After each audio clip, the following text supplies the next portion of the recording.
Assalamualaikum warahmatullahi wabarakatuh dan selamat siang. Jadi terima kasih atas apresiasi Anda ya. Saya lihat dari konten di Prodi S1, konten saya yang saya kirim, dari jumlah jenengan yang 70-an ya, ternyata yang nonton hampir 100. Nah, ini menandakan bahwa Anda mulai move on, mulai beradaptasi dengan situasi new era sekarang ya, new era sandal ya itu ya. New normal sekarang. Nah, itu adalah salah satu bentuk pembelajaran jenengan karena seorang perawat. Itu bukan menunggu kondisi kegawatan atau epidemi seperti ini, menunggu sampai kondisi stabil, bukan. Tetapi kita harus beradaptasi, tetap move on, kita harus survive. Nah, otomatis kami di Stikes juga berusaha untuk memutar otak, mencari bagaimana jenengan tetap mendapatkan kompetensi, walaupun untuk tatap muka kami masih mencari cara, tetapi untuk pembelajaran teori, salah satu cara kami adalah dengan memberikan pembelajaran online seperti ini. Dan kami berterima kasih sekali ya, jenengan tetap mengapresiasi, tetap semangat mencari ilmu di kondisi-kondisi yang seperti ini. Saya rasa sebagai seorang perawat, jenengan akan disiapkan pada kondisi seperti ini di kemudian hari. Jadi kondisi seperti ini tidak akan terjadi hanya ini saja. Nanti jenengan di wahana kerja, jenengan akan mendapatkan kondisi yang lebih kompleks.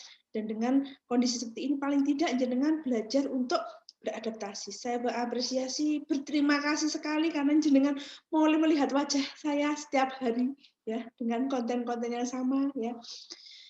Nah, intermezzo ya. Oke.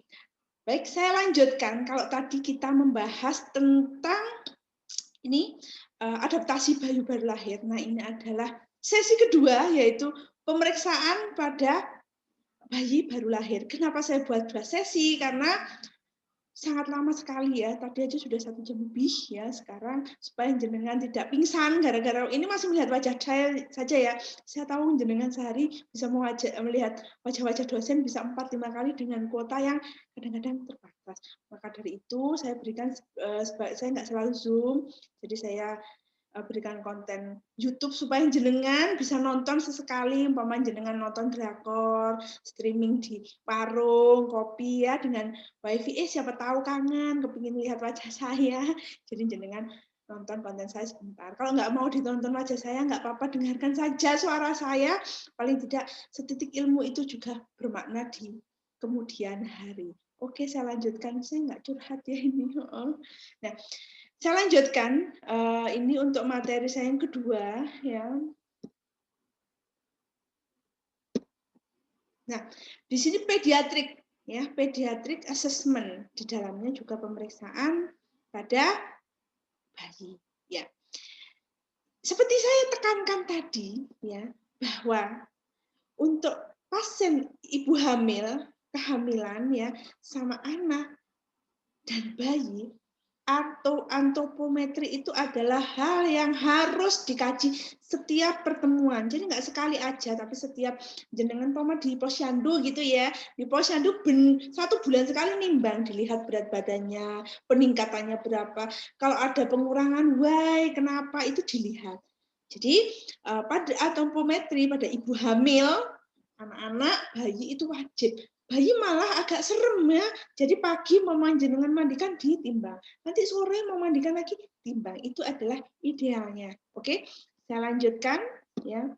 Jadi ini juga ada di keperawatan anak sebetulnya, tapi nanti saya akan fokuskan pada neonatalnya ya, supaya jenengan enggak tapi untuk anaknya silahkan Nes Tuno sekarang ya, karena ini keperawatan maternitas, nanti Mas Tunonya. Nah, ini ya. Jadi masuk dalam pediatric assessment. Oke, saya lanjutkan. Ini ya. Yang nanti kita kaji untuk anak dan neonatal itu adalah tanda-tanda vital, otomatis akan berbeda cara pengukurannya, kemudian nilai normalnya itu pada anak-anak dan neonatal ya. Terus kemudian antropometri atau status gizi ini wajib ya, tidak boleh ditinggal, jangan dilupakan dan tidak boleh dihilafkan. Oke.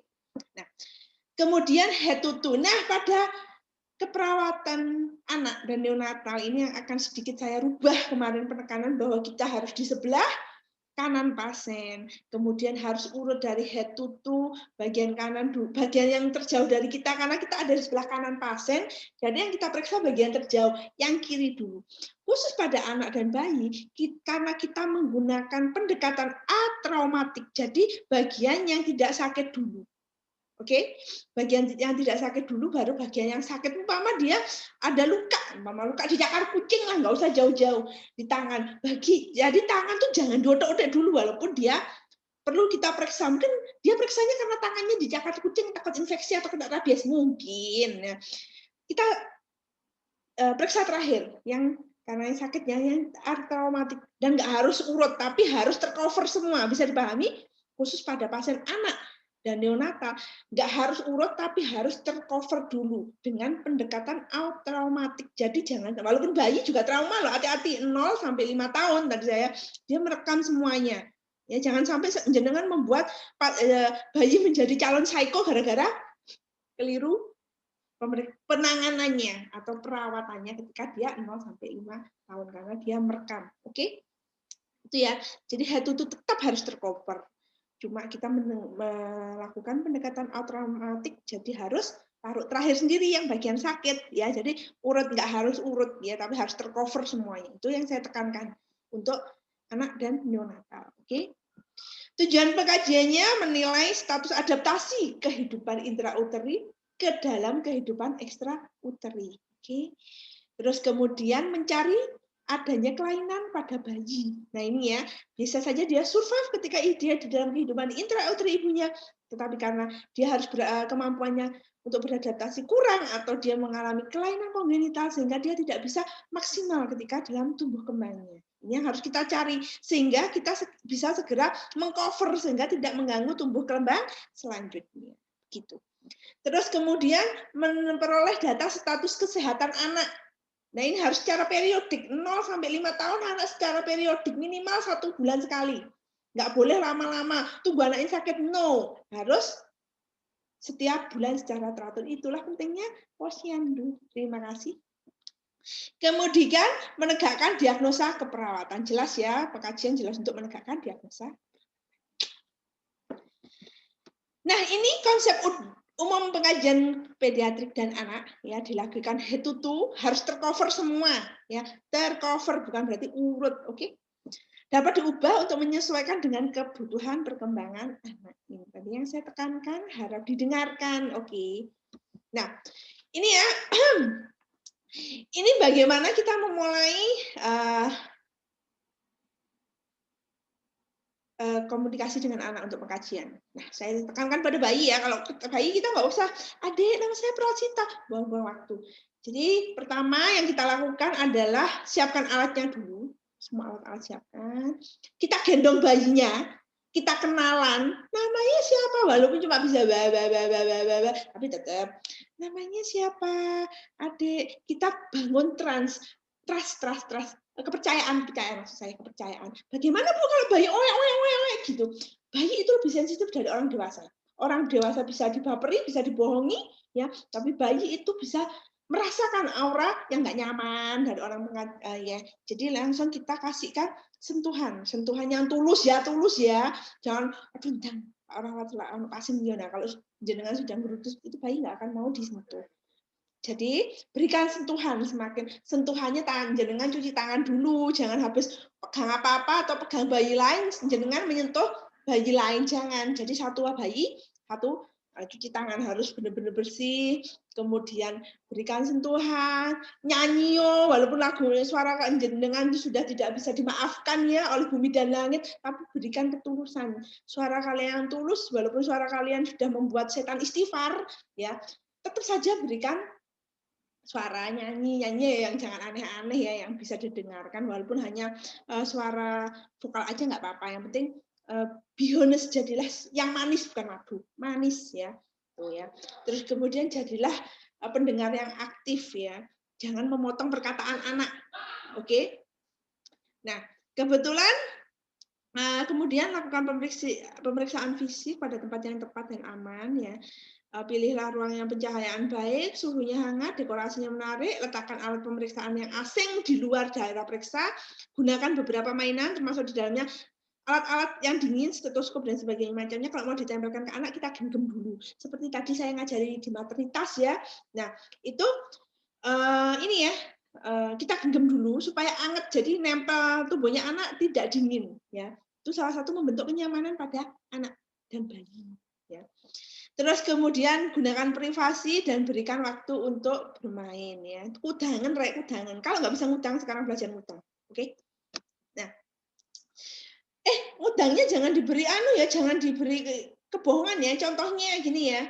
Ayo dek, nanti kalau mau Pak suntik nggak sakit kok, ternyata sakit. Nah, nggak boleh itu. Nanti kalau habis suntik saya kasih permen, jangan seperti itu ya. Berikan komunikasi yang baik, benar, tetapi tidak membohongi anak. Sekali jenengan membohong, jenengan akan diplakat. Saya nggak mau sama perawat yang itu, tukang bohong. Nah, itu ya nggak boleh ya. Itu termasuk di dalam bayi juga ya, bayi terutama ya. Terus kemudian observasi perilaku anak bila dia siap menunjukkan kerjasama. Nah ini yang juga kadang menyedihkan ya. Kita sudah trust anaknya dibawa oleh ibunya, anaknya nangis-nangis. Nah itu sering terjadi kalau trust ya. Tapi ada juga yang alergi sama perawatnya gara-gara perawatnya judes itu ya. Jadi kontak mata ya, walaupun jenengan pakai face field itu ya, tetap kita mempertahankan kontak mata. Terus kemudian menerima benda-benda ini maksudnya alat periksa ya, bukan benda-benda kalian kasih boneka, nanti bonekanya dibawa pulang enggak, bukan itu. Terus kemudian dia memilih mau duduk di dekat perawat, nah itu sudah alhamdulillah ya ini ya. Kalau belikan tanda kesiapan belum muncul, tetap kita beri motivasi, kita rayu ya, rayunya benar, jangan rayu yang nggak benar. Oke. Ini jika tidak mau bisa melibatkan orang tua ya. Tapi kalau bayi biasanya pasrah kok. Ya tetap ketika kita memeriksa anak, jangan sampai memisahkan dengan orang tua. Jadi orang tua tetap mendampingi. Jadi kita kalau meriksa bayi, kayaknya dua, komunikasi dengan si bayi, juga dengan ibunya atau bapaknya atau mbahnya atau susternya. Ya, jangan hanya bayinya aja, susternya, bapak ibunya dianggap orang ketiga, jangan. Ketika kita berhadapan dengan perawatan neonatal dan anak, keluarga itu menjadi salah satu klien kita juga, gitu ya. Terus kemudian ikut sertakan anak dalam proses pemeriksaan. Contohnya gampang ya, kalau bayi lebih mudah ya daripada anak. Kalau anak susah kan ya. Nah, periksa anak dalam posisi aman dan nyaman, aman juga ya. Terus pastikan anak itu yang diperiksa dengan lihat gelang identitasnya. Lakukan pemeriksaan secara urut dan sistematis ya. Kalau bisa, kalau nggak bisa ya tetap tercover semua intinya. Hargai anak atas kerjasamanya dalam pemeriksaan dengan tulus. Adik pinter, senyumnya harus simetris, terangkat. Jangan hanya adik ya makasih pinter ya, jangan seperti itu ya. Jadi kita harus memberikan sesuatu dari hati. Oke. Diskusikan hasil pemeriksaan dengan keluarga pada hasil pemeriksaannya ya. Hasil pemeriksaan loh, kita bukan hanya memberi diagnosa medis loh ya. Oke, di sini. Ini yang harus kita kaji ya. Nanti ya pada bayi biasanya riwayat prenatal, intranatal dan nifasnya ibu tetap dikaji. Ya, waktu hamil dia bukan hamil kakaknya ya, hamil dia ibunya prenatalnya gimana, intranatalnya gimana, postnatalnya atau nifasnya pripun. Nah bisa saja pada kejadian itu menjadi kita mendapatkan jawaban dari masalah kesehatan anak. Oke, bayi, yo anak lah wis ya.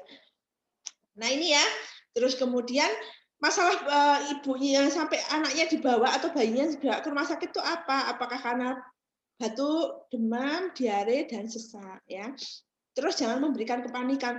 Batuk, demam, diare, sesak. Wah, Bu, COVID. Jangan seperti itu ya.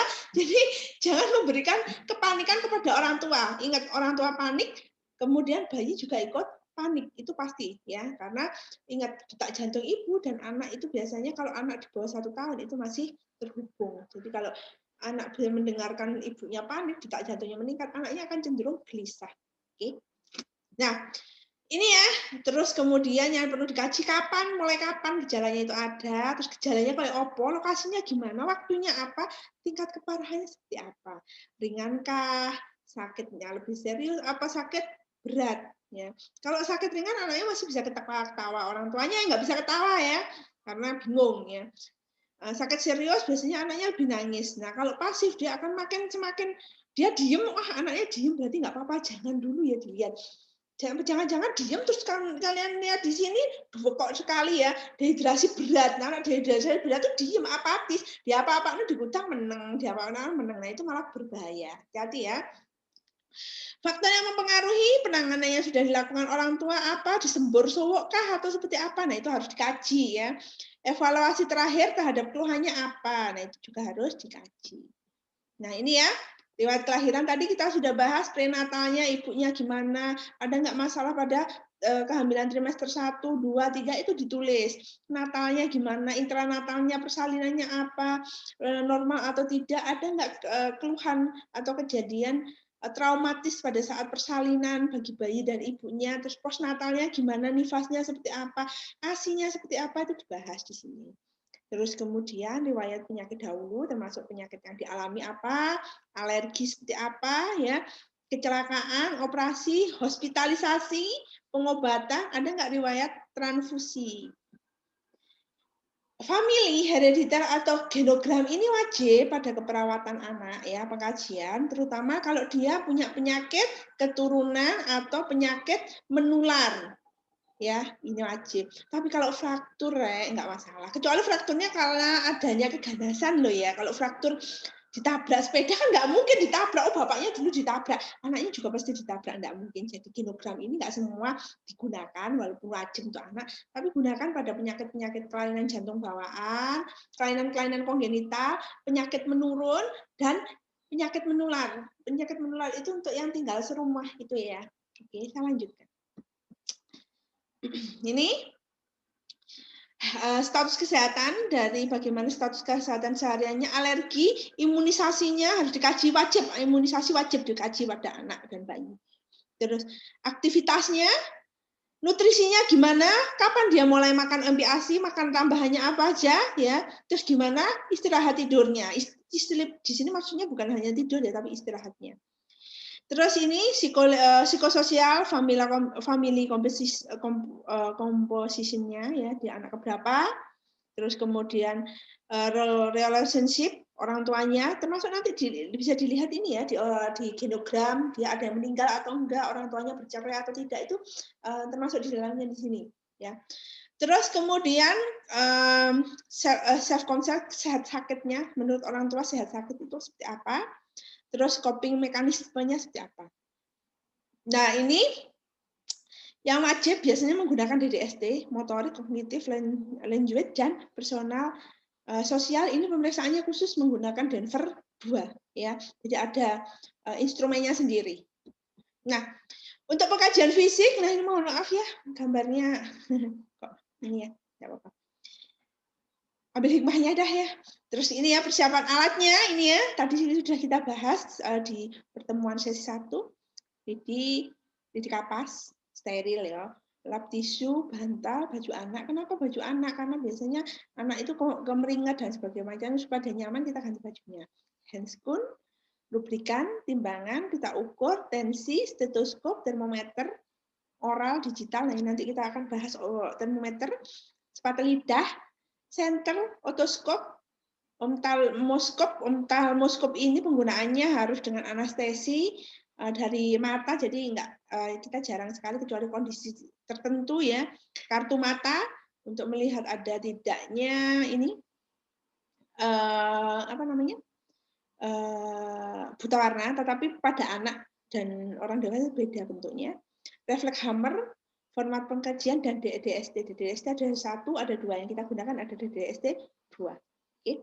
Persiapan lingkungan, privasi pasien dan keluarga diajak ya di sini. Terus kemudian pedomannya dengan menggunakan automatic care untuk bayi dan anak ini ya. Urutan pengkajian fisik ya, dari general apresial, lihat keadaan umum bayinya, anaknya ya, nyatakan dengan derajat kesehatannya ringan, sedang atau berat ya. Kalau ringan anaknya masih rewel naudzubillah ya, maka kalau anaknya rewel naudzubillah itu malah kita harus beruntung karena dia masih sangat penyakitnya masih ringan. Kenapa? Karena dia masih bisa mengungkapkan. Nah, kalau sudah sedang ini biasanya anaknya gelisah, dijak ngomong nggak bisa, terus kemudian sulit bernafas. Nah, kalau dia sampai berat berarti nggak bisa dibangunkan ya. masih bernafas ya, ini maksud saya. Status respirasi, nah ini normal, kesulitan, kedalaman, dan regularisasi. Status hidrasi, ada yang enggak dehidrasi, overhidrasi, curcol kulitnya.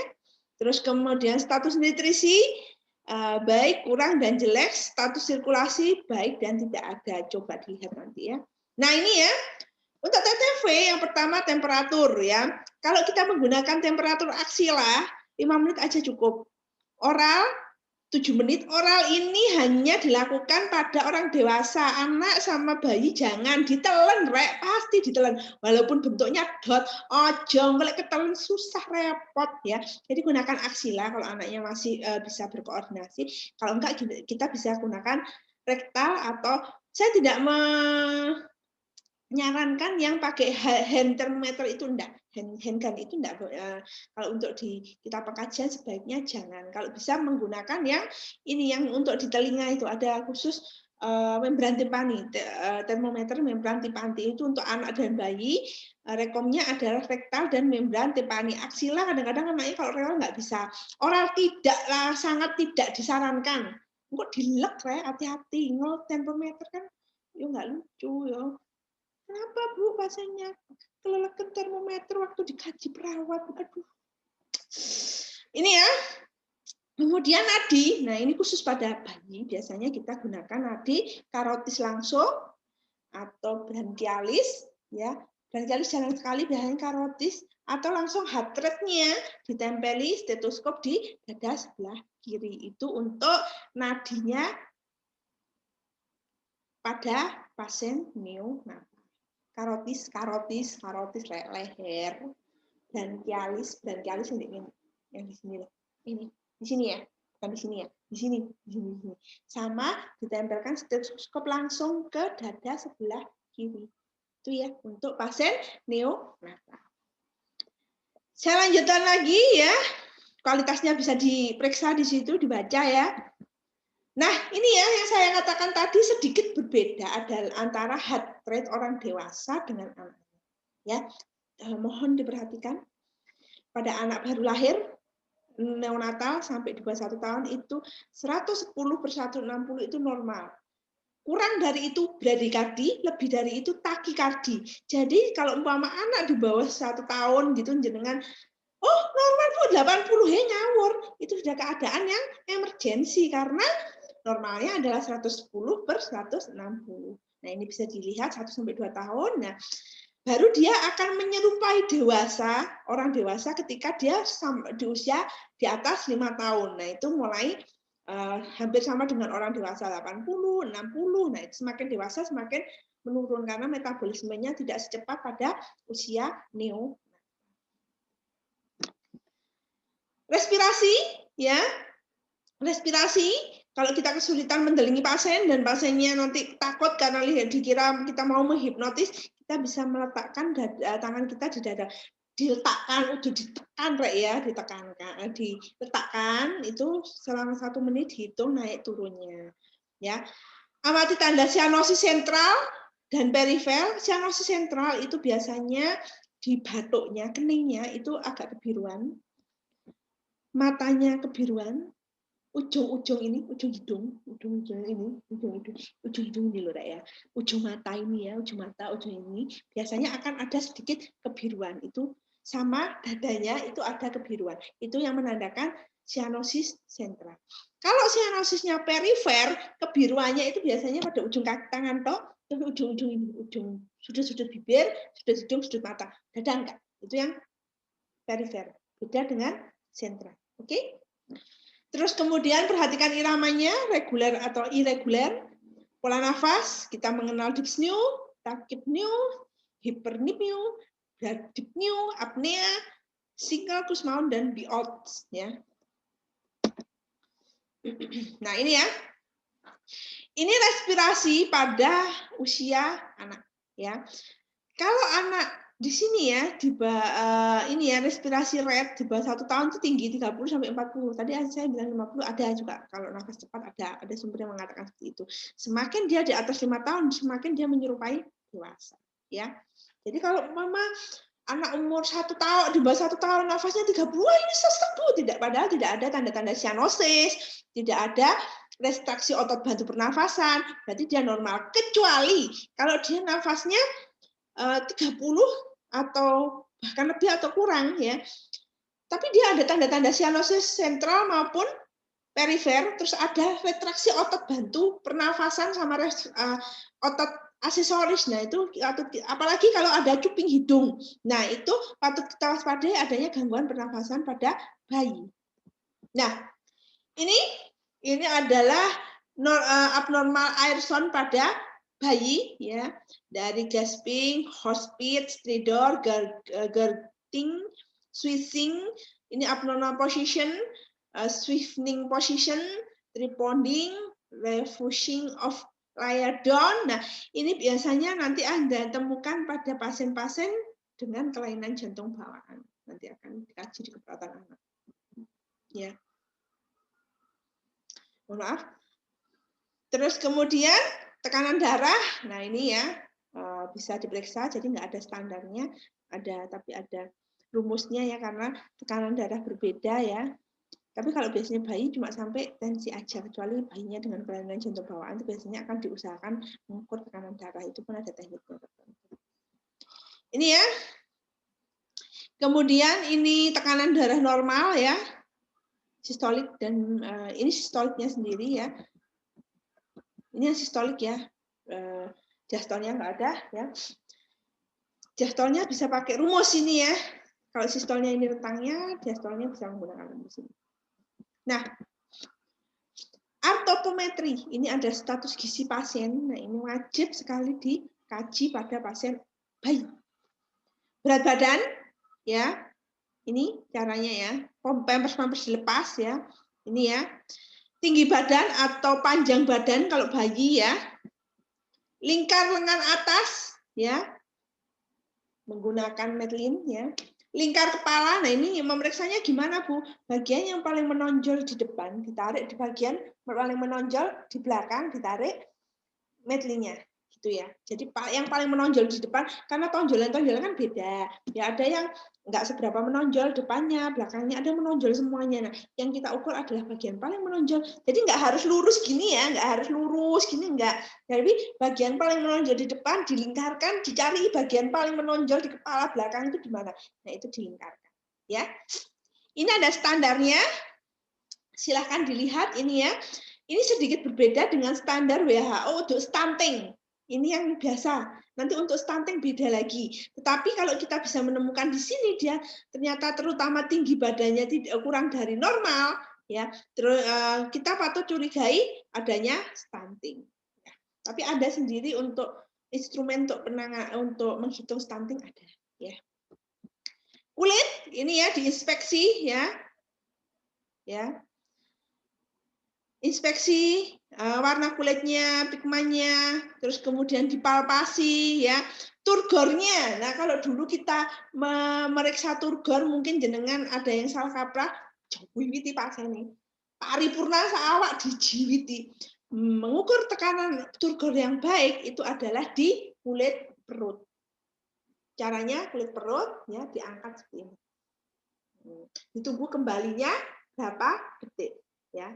Jadi bukan diwewet paripurna seluruh tubuh anak sarka jewiti kabeh, tetapi di kulit perut di dekat ini umbilikus diangkat gini Pak. Diangkat gitu toh, ditunggu kembalinya kurang dari detik atau tidak. Gitu ya. Kemudian capillary refill time masih ingat ya caranya dipijat kembalinya dia menjadi kulitnya kukunya kemerahan lagi itu berapa detik. Oh. Terus kemudian ini ya kepala wajah, ini kepala wajahnya ini wajib dikaji ya. Nah terutama adalah fontella ini ya, fontella ini ya, ini loh ubun-ubun, fontella itu ubun-ubun, aduh, ubun-ubun ini lah ya, ada ubun-ubun besar dan ubun-ubun kecil. Nah ini biasanya kalau bayi-bayi dehidrasi, walaupun dia dehidrasi berat, ini biasanya kalau neonatal ya, itu tetap turgornya bagus. Tapi kita bisa lihat dari ubun-ubunnya ini. Kalau ubun-ubunnya itu dekok, ya, itu berarti sudah menjelang dehidrasi berat, sedang ke berat, ya. Kalau dia masih rewel, minta minum terus, haus terus, dia dehidrasinya ringan. Kalau sudah ringan dan berat. Kalau sudah diem, gak lucu-lucu nih, tapi di sini kok dehidrasi sedang ke berat, hati-hati, ya. Terus kemudian dia ubun-ubun ini hanya bisa diperiksa sampai anak usia 2 tahun, 12 sampai 18 bulan. Kalau selama itu dia belum nutup, kemungkinan ada risiko terjadinya hidrosefalus. Kepalanya besar itu loh ya. Tuh. Jadi usia 18 bulan, maksimal 2 tahun harus sudah menutup ubun-ubun kecil maupun besar. Mana yang tadi? Nah ini ya, mata ini yang dilihat ya, mata diperiksa ya. Terus kemudian struktur internalnya ini juga bisa dilihat ya. Telinganya ini ya dilihat, ini ya. Dilihat semuanya ya. Karena tes Weber, Reine ini ya. Ini ketajaman. Kalau bayi cukup nanti kita pakai refleks. Ini ya primitif, pakai suara keplok, jadi nggak usah ini ya, nggak usah pakai suara-suara yang aneh-aneh. Hidungnya ya silahkan dikaji sama dengan orang dewasa ya. Giginya bisa aja loh bayi itu ada giginya, tapi nanti biasanya akan tenggelam lagi ya karena itu adalah bibit gigi. Ada yang lahir karena kalsiumnya tinggi atau genetik, lahir itu sudah giginya ya ada giginya nggak pepek seperti saya gitu, seperti jenengan itu enggak.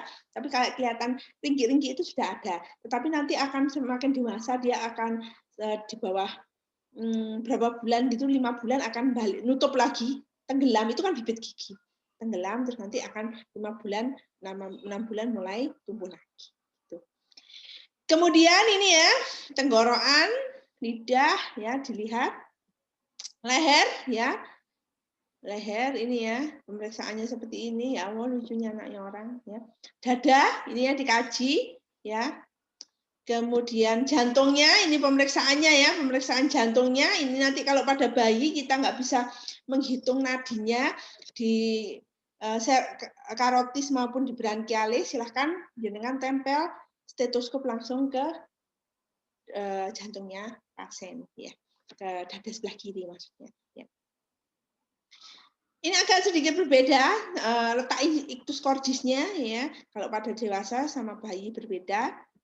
Nah, ini ya suara jantungnya, suara jantung 1, suara jantung 2, suara jantung 3. Suara jantung 3 pada anak di bawah 10 tahun atau orang di atas 50 tahun, selama dia tidak ada suara jantung tambahan seperti murmur, galop, ya, dia masih dalam dikatakan normal. Tapi kalau usia remaja kayak jenengan, saya kalau ada suara jantung 3, ndang periksa rumah sakit ya. Nah, tapi kalau suara jantung 1, 2, 3 pada anak usia di bawah 10 tahun, selama tidak ada suara tambahan, ingat ya, saya kasih borderline selama tidak ada suara tambahan seperti galop, murmur, nah itu masih dikatakan normal. Oke, saya lanjutkan. Payudara dilihat ya, kemungkinan ada ginekosmastinya ya, ini ya payudara ada 2 kanan dan kiri. Jadi nanti tolong jenengan pengkajian apa aja. Kalau sak setel ya ditulis sak setel, mata ada 2 kanan dan kiri, ya periksanya beda deh kanan dan kiri. Tangan ada kanan dan kiri, kemudian buah dada ada kanan dan kiri. Jangan dijadikan satu demi kemaslahatan pulpen kalian, jangan ya. Oke. Punggung tulang belakang, nah ini wajib diinspeksi juga, abdomen, ya ini paling banyak pemeriksaannya di abdomen ini ya, karena ada organ ginjal sendiri, hati sendiri, lien sendiri, usus sendiri, vesika urinaria sendiri, kemudian bagian yang lain juga banyak ya, usus juga ya. Nah, sama seperti orang dewasa, mungkin masih ingat, jangan sampai lupa ya. Jangan sampai lupa. Saya diam dulu supaya jenengan melihat. Apakah jenengan masih ingat 9 regio, 4 kuadran ini? Kalau nggak ingat, silahkan diingat-ingat. Ya. Sudah, ingat-ingat ya. Pemeriksaan sama dengan dewasa. Kita membagi 9 regio atau 4 kuadran. Monggo kersan jenengan memilih sesuai kasus yang jenengan butuhkan. Kasusnya semakin spesifik di area abdomen, maka jenengan saya sarankan menggunakan regio. Kalau kasusnya tidak ada di abdomen, ya, tidak mengenai abdomen. Untuk mempercepat dan mengurangi traumatik, sebaiknya menggunakan quadrant. Seperti itu. Nah, genitalia. Nah, ini genitalia ada dua, ada laki-laki dan perempuan. Nah, kelengkapannya genitalianya pada bayi, itu bayi lahir, dengan pemeriksaan fisiknya, WOI, mandi ya, membersihkan bagian khususnya genitalianya, bahkan anusnya itu sama dikaji. Mon pubisnya seperti apa? Labianya lengkap tidak, ada mayora minora. Bentuknya sama enggak? Ukurannya antara mayora kanan, mayora kiri, labia minora kanan dan kiri itu sama tidak? Ya harus normalnya sama, beda-beda ya, beda tipis lah, nggak sampai satunya sak jempolan, satunya sendian, terus jelas ada kelainan.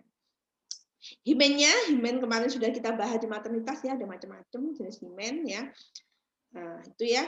Terus tapi jangan Pak Tubulo ya, ini sampai merawani bayi nggak usah ya, kalau memang belum kelihatan nggak usah dipaksakan demi kelengkapan data ya. Terus uretalnya, vaginanya gimana? Ada nggak vaginal districtnya? Palpasi ya, termasuk Bartolini. Tapi kalau palpasi ini hanya palpasi luar ya, jangan sampai seperti tadi VT, jangan ya, ojo ya. Terus kemudian genitalia laki-laki, penisnya gimana? Terus ujung orificium uretranya di ujung penis atau enggak? Ada kasus-kasus yang dia tidak ada di ujung penis, namanya hipospadia. Nah, nanti harus dibenahin ya. Jadi nanti skrotumnya ada dua, tidak, normalnya ada dua. Ada yang satu Bu, ada yang enggak turun Bu, ono ya. Ada yang cuma telurnya satu. Kalau telurnya satu atau testisnya satu, kalau dua tes ya.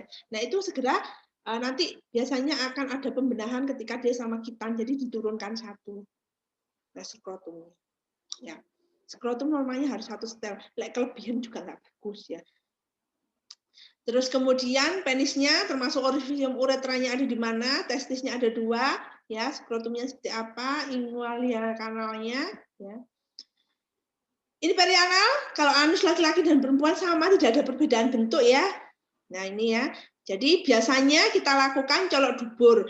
Kalau dia sudah keluar mekoniumnya, nggak usah dicolok dubur, nggak apa-apa. Ya, tapi kalau dia nggak keluar mekoniumnya, tapi colok duburnya biasanya dilakukan sekalian sama memasukkan ini ya, temperatur anal ya, yang oral tidak boleh untuk bayi, inget tuh ya. Sampai nanti pemeriksaan fisik Pak Sediani, OSCE Pak Sediani oral, terus membran timpani,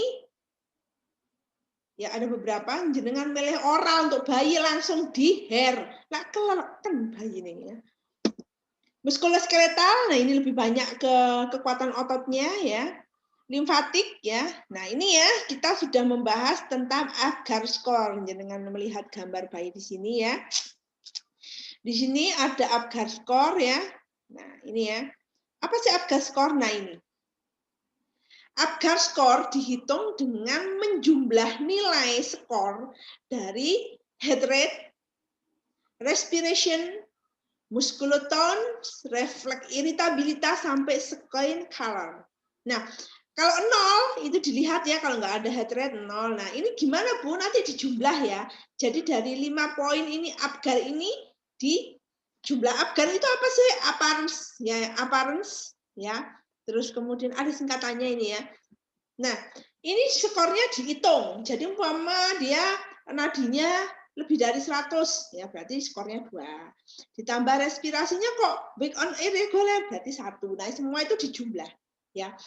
Kalau dia setelah dijumlah hasilnya antara 0 sampai 3 itu termasuk afiksia berat. Penanganannya seperti apa? Nah, itu nanti di keperawatan anak ya. Kalau 0 wis gak usah ditangani apa-apa, 0 dilihat heart rate-nya, di karotis tidak ada nadi, dipastikan tidak ada nadi, langsung RJP. Langsung dihangatkan, dibungkus dengan sesuatu yang hangat, maksudnya semua harus dihangatkan, kemudian langsung dilakukan pijat jantung, nggak ada karotisnya ya.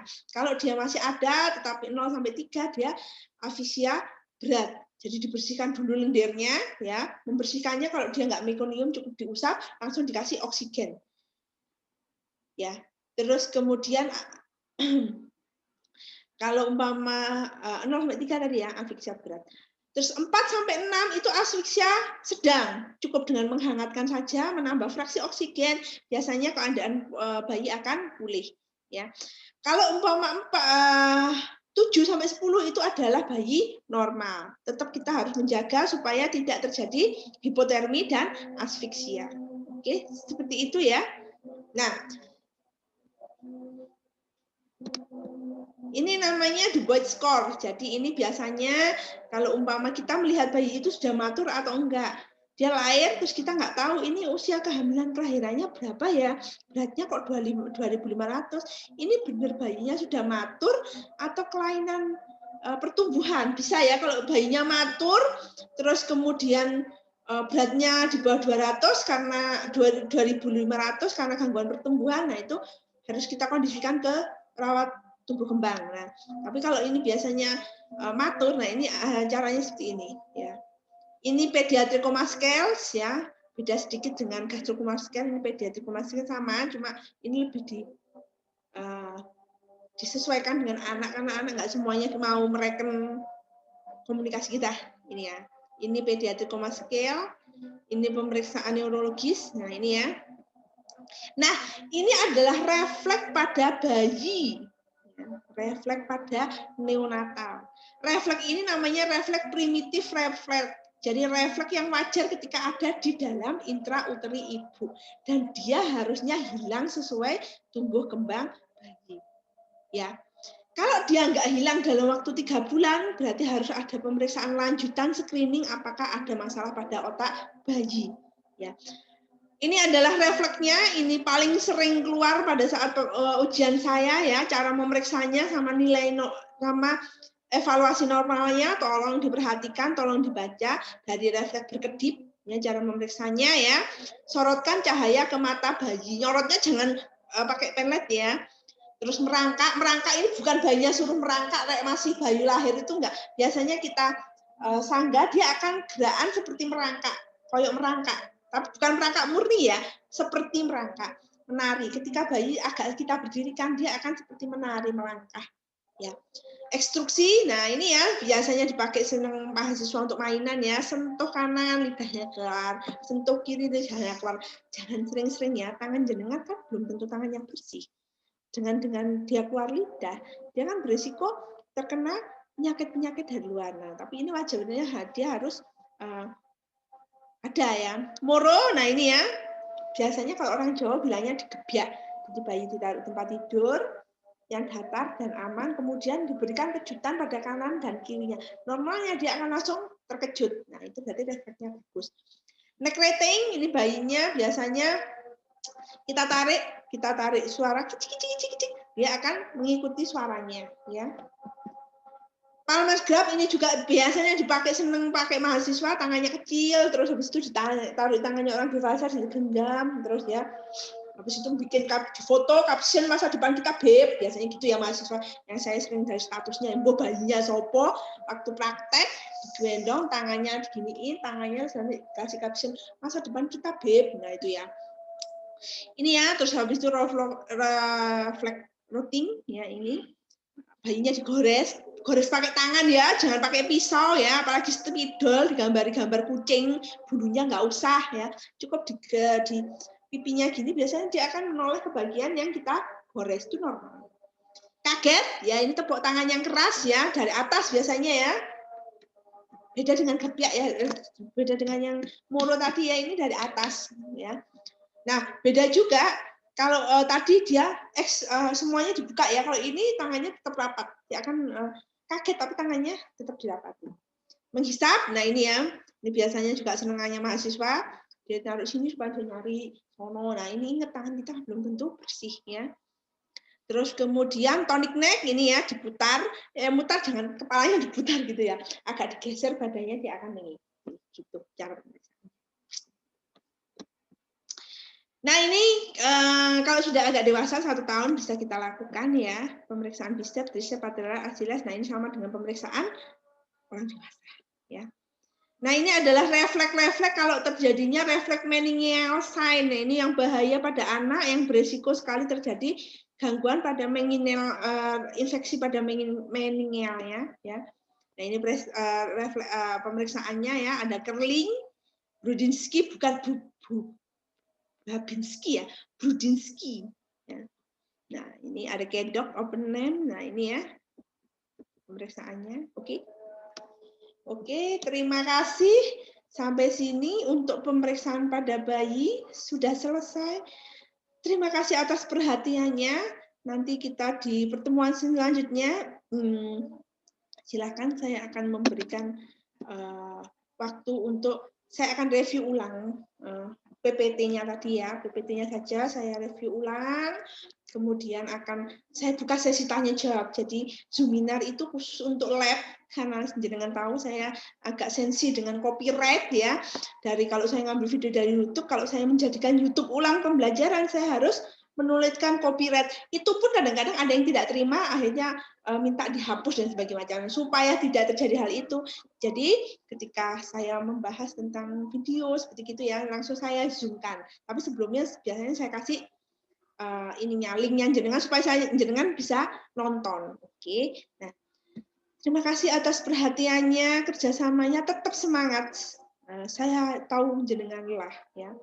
Jangankan jenengan, orang tua jenengan juga lelah karena saya juga ibu dari anak-anak yang daring online dengan segala keluh kesahnya ya. Tapi tetap semangat, insya Allah kita sebagai perawat tetap semangat. Nah, karena kalau bukan tenaga medis yang merawat orang beliau-beliau yang sedang dalam kondisi apa lagi ya. Jadi ini adalah juga proses pembelajaran bagi jenengan. Terima kasih atas semangatnya. Saya akhiri. Assalamualaikum warahmatullahi wabarakatuh.